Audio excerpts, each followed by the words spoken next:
Good afternoon, myself Sharad Vijay. My topic is about magnetic properties of complexes, types, orbital contribution and spin contribution. The compounds can be divided into four types depends upon the magnetic property. There are four types: paramagnetism, diamagnetism, ferromagnetism and antiferromagnetism. Diamagnetism substances Diamagnetic substances. The substances which are repelled by the magnetic field, they have no unpaired electrons.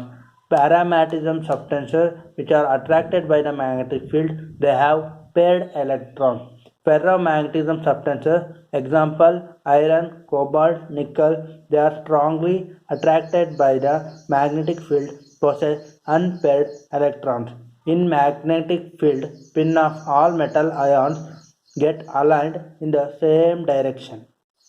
Antiferromagnetism, they are the substances which are repelled by the magnetic field, but it also possesses unpaired electrons. In magnetic field, spin of all metal ions get aligned in the same direction in such a way that paired up. The transition metals have a general electronic configuration formula n-1 d 1 to 10 and ns 0 to 2. For free metal ion, the most of the transition metal shows paramagnetic due to the presence of unpaired electrons. Manganese shows the higher paramagnetic nature compared to zinc, where zinc is completely paired up. Zinc shows diamagnetic property due to the presence of paired electrons. Greater the number of unpaired electrons, greater will be the paramagnetism and magnetic moment. For free metal ion, the magnetic moment is given by the contribution of spin angular momentum and orbital angular momentum. It's given by the formula mu is equal to root of 4s of s plus 1 plus L of L plus 1 Bohr magnetron, where s is the spin angular momentum and L is the orbital angular momentum. The magnetic moment is given by a symbol or unit Bohr magnetron. But for free metal complex, orbital contribution is usually quenched due to the non-spherical environment, so magnetic moment is given by spin-only formula where mu s is equal to square root of 4s s plus 1. For a metal is forms a complex by pairing up with the ligand. When the free metal is get aligned with the ligand,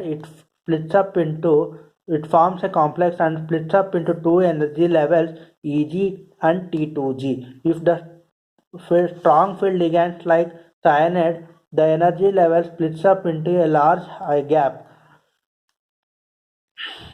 gap where T2G first they are paired up, then due to the large gap they have they forms a low spin complex, they show diamagnetic property, whereas weak field ligands like chloride oxides, they splits up into a small energy gap. It shows the high spin complex, they have paramagnetic in nature.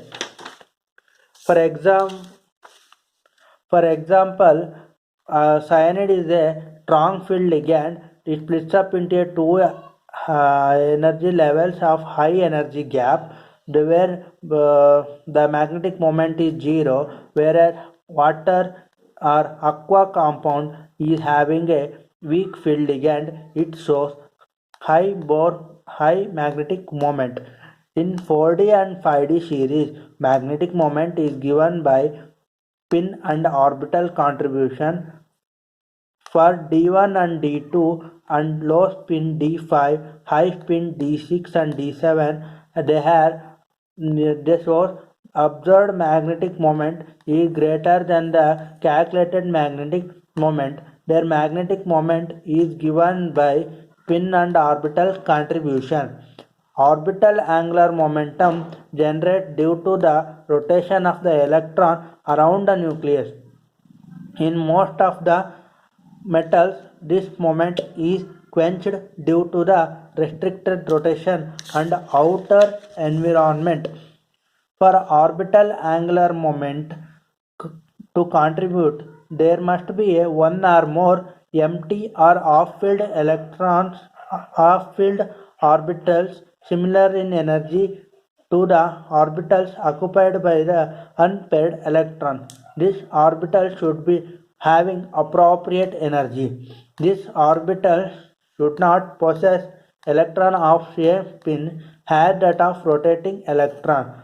So the electron can use nearby orbital to circulate around the nucleus and generate orbital momentum.